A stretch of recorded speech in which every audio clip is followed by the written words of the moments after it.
Dugaan ijazah palsu Presiden ke-7 RI Joko Widodo kembali digelar di Pengadilan Negeri hari ini.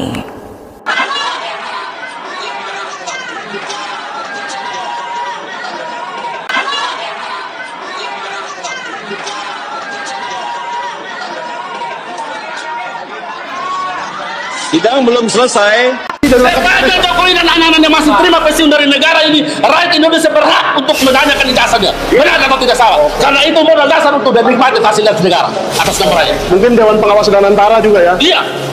Sepanjang dia masih terima gaji, berhak rakyat bertanya. Layak tidak dia pantas dulu di situ. Ijazahnya benar atau salah? Oke.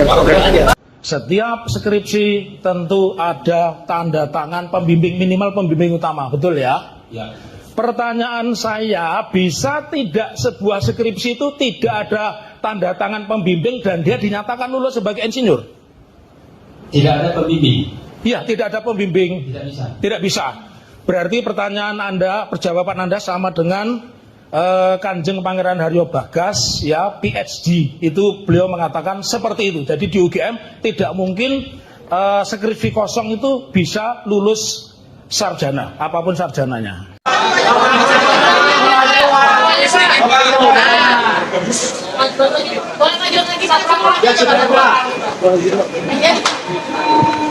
Baik, saya sampaikan tadi gimana Pak hasil pemeriksaan Pak?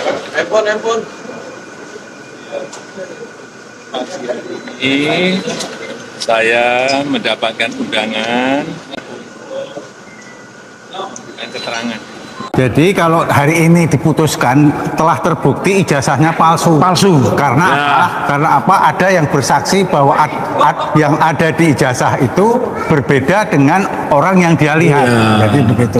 Dan Pak Rujito juga sudah memberikan keterangan bahwa ijazahnya itu sangat berbeda dengan yang ada dimuat oleh Dian Sandi. Baik, rekan-rekan media semua, hari ini Oke, silakan teman-teman dari Kompas, dari iNews, CNN ya. Baik, kita nanti dimulai dari abang saya Pak Wirawan Adnan ya, silakan Bang. Ya, oke. Bismillahirrahmanirrahim. Assalamualaikum warahmatullahi wabarakatuh. Satu hal, kalau tadi ditanyakan Biar dikawal ya. Oke, gugatan si LSI yang satu ingin membuktikan apakah ijazah yang dimuat oleh Dian Sandi itu asli atau palsu. Hari ini telah memperoleh jawabannya, Pak. Bila tidak ada saksi lain, itu hari ini telah memperoleh jawabannya bahwa ternyata itu palsu. Karena apa? Karena apa? Satu adalah dibuktikan oleh apa yang dibawa oleh saksi Pak Rujito mengatakan bahwa itu sangat berbeda dengan aslinya. Baik dari segi tekstur. Pak Gurosono masuk, Pak Gurosono biar disampaikan juga telah disaksikan. Juga telah disaksikan oleh saksi utama saksi utama kita adalah King Witness kita hari ini yang mengatakan bahwa apa yang dilihat secara langsung Pak Jokowi dengan apa yang ada di ijazah itu sangat berbeda orangnya. Baik wajahnya, bibirnya, telinganya, hidungnya, giginya semua berbeda. Sehingga bukan orang yang sama. Tujuan kami menggugat adalah supaya membuktikan apakah ini palsu atau asli. Hari ini telah terbukti bahwa berdasarkan kesaksian berdua adalah palsu. Apabila gitu. Dan kemudian jangan lupa polisi juga kita gugat hari ini. Juga tidak bisa menunjukkan yang disitanya, tidak bisa ditunjukkan. Sebetulnya kan tidak kesulitan apabila tergugat satu yang diwakil tergugat satu Pak Jokowi itu adalah mengatakan masih pinjam ke polisi. Lah polisinya kan ada di sebelahnya. Sebagai tergugat 4 seharusnya kan mudah untuk diserahkan gitu ya. Jadi menurut kami adalah mengapa polisi kami gugat supaya tergugat satu tidak berkelit bahwa yang dokumennya itu sedang disita oleh polisi. Harus berbeda barang bukti dengan barang titipan. Iya, monggo Pak Urgajo. Semuanya edukasi pada masyarakat. Jadi kalau sudah dinyatakan barang bukti, berarti itu diduga barang hasil kejahatan atau barang yang merupakan diduga dilakukan untuk melakukan kejahatan tadi. Jadi harus ekstra hati-hati bicara tentang bukti dan sebagainya, alat bukti, barang bukti gitu. Jadi sangat sensitif lah. Ini dari pengacara Raja Konten, kata Rismon. Ini teman saya yang paling baik. Tetapi ketika belok dia tidak ngomong.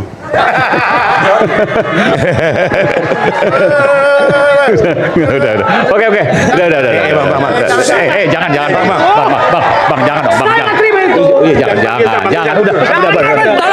Satu abad terakhir, kita kerap menyaksikan negara kuat jatuh lantaran pemimpinnya meletakkan dirinya di atas peranata hukum, di atas sistem yang adil, dan di atas kesetiaan sejati terhadap negara dan rakyatnya. Kita ingat penguasa Prancis sebelum revolusi Prancis 1789, banyak yang absurd. Louis XIV, Louis XVI, bahkan dikatakan l'état c'est moi, negara adalah saya, hukum adalah saya, konstitusi adalah saya.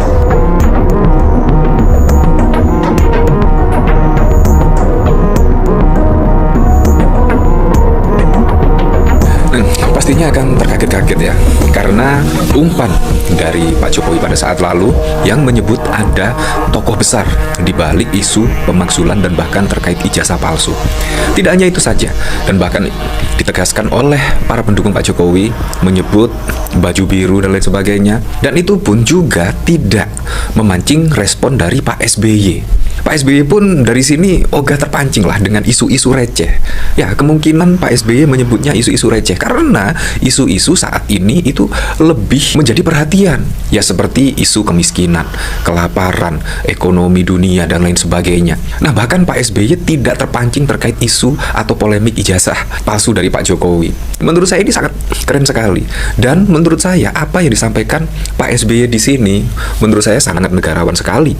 Bahkan juga tidak ikut terpancing terkait tuduhan yang setidaknya disematkan ke Partai Biru Demokrat. Ya, walaupun pada saat lalu ya dari kader-kader Demokrat banyak yang marah setidaknya terkait Partai Biru, dan Pak Jokowi menyebut ada tokoh besar dan sebagainya, bahkan juga marah, dan Pak SBY itu malah kalem sekali. Terlebih dari video yang saat ini beredar, Pak SBY setidaknya menyindir lah negara kuat bisa jatuh karena pemimpinnya memposisikan diri di atas hukum dan rakyat. Nah, ini menurut saya sangat keren sekali, tidak terpancing terkait isu receh ijazah palsu atau asli. Wah, ini sangat keren sekali.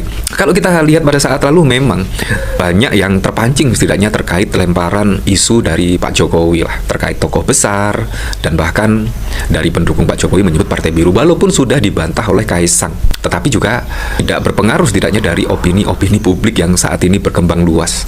Secara tidak langsung menyebut Partai Biru itu ya dikhususkan kepada Demokrat, Pak SBY, AHY, kurang lebih seperti itulah. Kalau kita lihat dari pemberitaan di sini ya, bahkan Pak SBY menyoroti soal ketimpangan hingga pemimpin dunia dan kekuasaan. Nah, menurut saya isu-isu global ini sangat perlu sekali dibahas, bukan malah terkait ijazah palsu. Menurut saya ijazah palsu itu tidak perlu dibahas lah, sangat menguras energi emosi masyarakat. Tidak usah perlu dibahas, apalagi sampai menuduh yang melakukan partai inilah, konon katanya Partai Biru ada tokoh besar. Menurut saya itu bukti Pak Jokowi bukan negarawan. Bukannya menunjukkan ijazah aslinya, tetapi malah melempar tuduhan yang tanpa bukti dan lain sebagainya. Ya benar sih, kalau kita amat-amati ya, Roy Suryo itu dari kader Demokrat pernah menjadi menteri di era pemerintahan Pak SBY, tetapi kan bukan bukti itu. Karena Roy Suryo pada 2019 yang lalu sudah mundur dari kader Demokrat. Bahkan Roy Suryo juga menantang setidaknya ya terkait tuduhan ini untuk memeriksa rekening. Wah, apakah ada transferan atau apa? Kalau ada yang membackup pastinya juga ada cuan lah, kurang lebih seperti itu. Pakar telematika Roy Suryo baru-baru ini menyampaikan klaimnya terkait tokoh besar di balik isu ijazah palsu Presiden ke-7 Jokowi. Dugaan tokoh besar menggelinding bak bola panas yang akhirnya membuat Partai Demokrat jadi sasaran sejak spekulasi tentang Partai Biru sebagai dalang menyeruak. Sebagai pihak yang menuduh ijazah Jokowi palsu, Roy Suryo siap rekeningnya diperiksa setelah dikait-kaitkan dengan mantan partainya Demokrat. Roy Suryo sudah 15 tahun menjadi kader Partai Demokrat, bergabung sejak 2005 dan mengundurkan diri pada 11 Maret 2020. Oh, jadi 2020 Roy Suryo mengundurkan diri ya.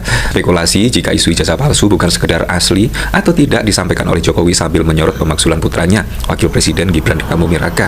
Kan saya sudah sampaikan, feeling saya mengatakan ada agenda besar politik dalam tuduhan ijazah palsu maupun pemaksulan, kata Jokowi melansir YouTube Tribun News pada 25 Juli yang lalu. Nah, menurut saya apa yang disampaikan Pak SBY sangat keren seperti ini. Satu abad terakhir, kita kerap menyaksikan negara kuat jatuh lantaran pemimpinnya meletakkan dirinya di atas pranata hukum, di atas sistem yang adil, dan di atas kesetiaan sejati terhadap negara dan rakyatnya. Kita ingat penguasa Prancis sebelum revolusi Prancis 1789, banyak yang absurd. Louis XIV, Louis XVI, bahkan dikatakan l'état c'est moi, negara adalah saya, hukum adalah saya, konstitusi adalah saya, keadilan adalah saya, suara rakyat adalah saya. Jangan-jangan mengatakan Tuhan adalah saya. Ini yang sejarah melakukan koreksi terus-menerus dan terjadi di banyak belahan. Wow, kalau ini sih sudah menyangkut konstitusi, menyangkut suara rakyat, menyangkut hukum. Wah, jangan-jangan menyindir mantan ya. Kita juga tidak tahu lah. Yang jelas memang hampir mirip-mirip sekali. Apalagi pada saat lalu juga kasus Tom Lembung disorot oleh masyarakat Indonesia, kasus Hasto Kristianto, dan masih banyak lagi lah yang tersandung kasus hukum. Ya, semisal sudah disebut-sebut oleh persidangan, tetapi sampai saat ini pun juga tidak ada aparat yang bertindak. Nah, menurut saya itu juga sangat timpang sekali. Ketimpangan jadi bukan antara masyarakat, orang kaya, orang miskin, tetapi juga hukum sangat timpang sekali. Bagi yang berada di koalisi ataupun yang berada di luar pemerintahan, itu sangat terlihat sekali lah. Seharusnya juga hukum itu adil lah. Nah, dari sisi Halo teman-teman, selamat datang kembali di channel Dewa Politik, ruang diskusi dan analisis tajam bagi Anda yang peduli pada arah masa depan bangsa. Hari ini, kita tidak hanya membicarakan sebuah dokumen selembar kertas bernama ijazah, melainkan tentang legitimasi etika kepemimpinan dan bagaimana hukum diuji di hadapan kekuasaan. Kasus dugaan ijazah palsu mantan Presiden Joko Widodo kini memasuki babak baru di pengadilan negeri melalui gugatan citizen lawsuit. Persidangan ini tidak lagi sekedar menjadi konsumsi ruang sidang, melainkan telah memicu riak politik yang luar biasa besar. Ya, di tengah memanasnya tudingan bahwa ada aktor politik besar berbaju biru di balik gerakan ini, Presiden ke-6 RI, Susilo Bambang Yudhoyono, justru hadir memberikan respon yang sangat berkelas. Lewat sebuah narasi sejarah yang mendalam, SBY mengingatkan kita semua tentang bahaya laten dari seorang pemimpin yang merasa dirinya berada di atas hukum. Mengapa isu ini begitu menguras energi bangsa, dan apa yang sebenarnya pesan tersirat yang ingin disampaikan oleh SBY? Mari kita bedah secara lengkap dan mendalam. Kita mulai dari apa yang terjadi di dalam ruang sidang. Gugatan CLSI atau lawsuit ke-1 ini berfokus pada pembuktian orisinalitas fisik dari dokumen yang digunakan. Disinilah fakta-fakta persidangan mulai bermunculan dan menarik perhatian publik secara luas. Pertama yaitu kesaksian Pak Rujito mengenai tekstur fisik. Dalam persidangan, Pak Rujito hadir sebagai saksi yang memberikan keterangan krusial. Beliau menyatakan bahwa dokumen ijazah yang selama ini dipublikasikan memiliki perbedaan yang sangat signifikan dengan dokumen aslinya, mulai dari aspek tekstur kertas hingga detail administratif penulisan. Kedua yaitu analisis fisik dari King Witness. Tidak kalah mengejutkan, saksi utama atau yang disebut sebagai King Witness oleh kuasa hukum memberikan kesaksian bahwa terdapat perbedaan visual yang mencolok pada foto yang tertera dan dari ijazah tersebut. Jika dibandingkan secara langsung dengan ciri fisik ijazah Joko Widodo, mulai dari struktur wajah, bentuk telinga, bibir, hidung, hingga gigi, saksi mengklaim bahwa foto tersebut menunjukkan individu yang berbeda. Ketiga yaitu misteri skripsi tanpa tanda tangan pembimbing. Satu pertanyaan mendasar yang sempat mengemuka dalam dinamika kasus ini adalah, mungkinkah seorang mahasiswa dinyatakan lulus sebagai insinyur tanpa adanya tanda tangan dosen pembimbing pada skripsinya? Merujuk pada pernyataan akademis termasuk pandangan dari Kanjeng Pangeran Karyo Bagas, PhD di Universitas Gadjah Mada. Aturan tersebut sangat saklek, Tidak mungkin ada mahasiswa yang bisa lolos ujian sarjana dan mendapatkan ijazah jika lembar pengesahan skripsinya kosong tanpa tanda tangan pembimbing utama. Di sisi lain, pihak kepolisian selaku tergugat 4 juga disorot karena belum menunjukkan barang bukti yang disita secara transparan di persidangan. Hal ini memicu pertanyaan besar dari penasihat hukum penggugat mengenai kejelasan status barang bukti tersebut. Ya teman-teman, di tengah riuhnya rendah pembuktian hukum tersebut, muncul lemparan isu politik dari lingkaran kekuasaan yang menyebutkan bahwa polemik ijazah palsu dan isu pemakzulan ini ditunggangi oleh kekuatan politik besar, khususnya yang diidentikan dengan warna biru. Namun bagaimana sikap SBY? Beliau memilih untuk tidak terpancing ke dalam pusaran konflik yang receh. Alih-alih membantah secara emosional, SBY menunjukkan kelasnya sebagai seorang negarawan sejati dengan menarik polemik ini ke ranah diskursus filsafat politik dan sejarah dunia. SBY mengingatkan kita pada sejarah runtuhnya dinasti-dinasti besar di dunia. 1 abad terakhir kita kerap menyaksikan negara kuat jatuh lantaran pimpinannya meletakkan dirinya di atas pranata hukum, di atas sistem yang adil, dan di atas kesetiaan sejati terhadap negara dan rakyatnya. Beliau membawa memori kolektif kita pada era absolutisme Prancis sebelum revolusi 1789. Pada masa Raja Louis ke-14 dan Louis ke-16, kekuasaan begitu mutlak hingga lahir adigium terkenal Leat Chest Moi, negara adalah saya, hukum adalah saya, konstitusi adalah saya, dan keadilan adalah saya. Sindiran sejarah dari SBY ini sangat kontekstual. Ini adalah sebuah peringatan keras bagi siapapun yang sedang memegang tampuk kekuasaan di Indonesia agar tidak memposisikan dirinya melampaui hukum dan suara rakyat. SBY menegaskan bahwa sejarah akan selalu melakukan koreksi terhadap para penguasa yang mengabaikan keadilan. Menanggapi tudingan miring, terdapat partainya, Ketua Umum Partai Demokrat Agus Harimurti Yudhoyono menegaskan bahwa Demokrat tidak akan membiarkan fitnah semacam itu merusak fokus perjuangan partai. AHY menyatakan bahwa Demokrat berkomitmen penuh untuk melakukan pembangunan nyata bagi masyarakat, ketimbang membuang energi untuk memproduksi kegaduhan dan saling serang antar parpol. Satu tokoh yang ikut terseret dalam pusaran opini adalah pakar telematika Roy Suryo. Karena rekam jejaknya yang pernah terjadi kader Demokrat selama 15 tahun, sejak dari 2005 hingga mengundurkan diri pada Maret 2020. Roy Suryo kerap dituduh sebagai kepanjangan tangan partai untuk menggulirkan isu ijazah ini. Untuk mematahkan asumsi tersebut, Roy Suryo mengambil langkah berani. 1. Ia menegaskan telah mundur dari dunia politik praktis sejak tahun 2020. Kedua, ia secara terbuka menantang aparat untuk memeriksa seluruh rekening pribadinya guna membuktikan bahwa analisis dan kritik yang ia sampaikan murni berbasis sains dan kebenaran akademis tanpa adanya aliran dana ataupun dukungan finansial dari aktor politik manapun. Selain itu, publik juga mulai membandingkan ketimpangan penegak hukum di tanah air. Di satu sisi, kasus-kasus hukum yang menjerat figur oposisi atau non-koalisi seperti kasus Tom Lembong hingga Hasto Kristianto diproses dengan sangat cepat. Namun di sisi lain, ketika ada gugatan pelanggaran hukum atau tuntutan transparansi di lingkaran kekuasaan, prosesnya dinilai lambat dan penuh dengan manuver politik. Ketimpangan inilah yang membuat masyarakat semakin skeptis terhadap keadilan hukum kita saat ini.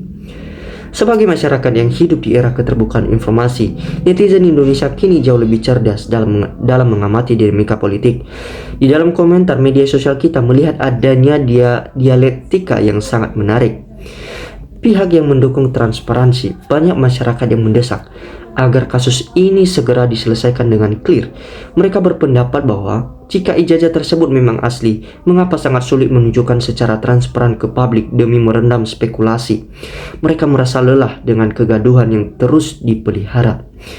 pihak yang mendukung pemerintah. Di sisi lain, tidak sedikit pula yang menilai isu ijazah ini sangat komoditas politik musiman yang sengaja digoreng untuk mendelegitimasi kepemimpinan nasional. Mereka meminta publik untuk lebih fokus pada isu-isu makro yang dihadapi bangsa, seperti pengentasan kemiskinan dan stabilitas ekonomi global. Rekan-rekan pemirsa Dewa Politik, apa yang bisa kita petik dari seluruh rangkaian peristiwa ini? Persoalan ijazah mungkin tampak sederhana di permukaan, namun ia adalah simbol dari integritas. Ketika etika kepemimpinan mulai dipertanyakan dan hukum dirasa tebang pilih, disitulah fondasi demokrasi kita sedang diuji. Seperti yang diingatkan oleh SBY, sejarah tidak pernah salah dalam mengoreksi kekuasaan yang melampaui batasnya. Bagaimana sudut pandang Anda mengenai jalannya persidangan ini? Dan apakah Anda sepakat dengan analogi sejarah yang disampaikan oleh SBY mengenai bahaya absolutisme dan bernegara? Mari kita diskusikan hal ini secara sehat, cerdas, dan bermartabat di dalam kolom komentar di bawah. Jangan lupa untuk klik tombol like, bagikan video ini jika bermanfaat, dan pastikan Anda sudah subscribe channel Dewa Politik. Dan sekarang, saya akan membacakan komentar-komentar netizen mengenai video cuplikan tadi. Ya teman-teman, ini komentar-komentar netizen mengenai video cuplikan tadi. Trisnari, yang bela yang salah dunia akhirat, ada keadilan hazab Allah, yang bela jujur berkah dunia akhirat. Ini Abah Fir, terima kasih orang-orang jujur, orang baik, teruslah berjuang, kami hanya bisa mendoakan Anda. Ini manusia, alhamdulillah akhirnya ketahuan juga, Allah tidak tidur. Ini Ernie Johan, ya Allah tunjukkanlah mukjizatmu ya Allah. Ini Sugen, ya Allah lindungilah orang-orang yang membela kebenaran, amin ya Rob. Ini Nurul, Allah Akbar, Allah Akbar, Allah Akbar, kebenaran pasti menang. Ini Siti, terima kasih orang jujur, semoga dilindungi Allah. Ini Sardino, para mafianya dan pelindung di lingkaran pemerintahan harus dihukum berat. Biar buat bikin jerah para penguasa yang menyalahgunakan kekuasaan. Ini Samia, selamat berjuangnya Bapak Ibu. Ini Tuti, terus hukumnya harus sportif dong, sesuai dengan undang-undang. Ini Munisa, Allah Akbar 3 kali, kebenaran akan menemukan jalannya. Kebenaran akan menang, Allah bersama orang-orang yang benar dan jujur. Sri, ya Allah lindungilah kebenaran, hancurkanlah kejahatan, amin ya Rabbil Alamin. Hasan, terima kasih kepada para pejuang kebenaran, hanya akan membalasnya. Ini Birma, betul, tegakkan keadilan, ini satu-satunya jalan keluar untuk baik tanpa pandang bulu. Rajin, demi uang dan jabatan, pejabat-pejabat Konoha gampang berubah. Berubah yang sudah benar menjadi salah, yang jujur dimusuhin, sementara penipu dan pendusta dihormati dan dibela mati-matian. Bongkar terus terbukti hukum mati. Gusmar, tangkap saja biar aman negara ini. Kokosu, asli kok banyak pengacara, buzzer dan termul membelanya. Dan Ruwet juga buat apa kalau tidak menutupi kebohongan mereka. Merdeka. Ini Waryono, selamat berjuang wahai para pejuang. Alwan, semangat kawan-kawan. QHL, polisilah yang telah merusak negeri ini. Kerja mereka hoaks, selalu berusaha merekayasa dan memanipulasi kebenaran menjadi buram atau kabur. Saiful, pejabat tinggi negara harus beri contoh yang baik. Kalau berperilaku buruk, harus dihukum yang berat.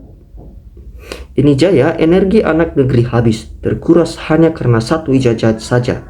Ini Sus, semoga Pak Wi sehat-sehat selalu. Ini Mia Ramir Fi, amanilah pejuang-pejuang kebenaran. Ya, ini Elisha, adili dan miskinkan anak menantunya harus dihukum juga. Ini Bang Zon, salam kepada bapak ibu-ibu pejuang penegak kebenaran. Semoga bapak-bapak dan ibu-ibu selalu dilindungi Tuhan Yang Maha Esa. Nah ini Suryo, tangkap saja dan penjarakan yang selalu bikin kisruh dan gaduh negeri ini. Ini Jamal, alhamdulillah. Julian, hanya rakyat yang bisa mengadili. Ayo bersatu, rakyat habisi kebohongan. Ini Elisha, polisi menangani kasus ini semuanya harus diberi sanksi berat, kalau perlu dicopot dari polisi biar polisi benar-benar bersih. Ini Niosori, alhamdulillah. Ini Sanun, mantap Pak. Ini Bos Edi, kebenaran itu akan tegak dengan sendirinya atas kekuasaan Allah SWT. Amin ya RA. Makasih. Ini Kartim, selamat untuk para pejuang kebenaran. Teruslah berjuang demi kebenaran, niscaya Allah akan bersama-sama orang-orang yang benar, dan Allah akan menunjukkan jalannya yang benar. Ini Tegul, alhamdulillah, Allah Akbar, mulut terus ya Allah, kita aja mau masuk kerja susah karena ijazah. Ya, komentar-komentar yang sangat menarik, dan kesimpulannya yaitu kita harus jujur dan transparansi, dan juga kita harus ingat bahwa di atas kita itu ada Tuhan. Sebagai pemimpin yang baik, alangkah baiknya kalian itu melakukan tanggung jawab sesuai dengan tugas kalian masing-masing dan jangan membohongi masyarakat. Ya teman-teman, terima kasih telah menyimak video ini dari awal hingga akhir. Salam sehat, salam demokrat, salam NKRI, harga mati.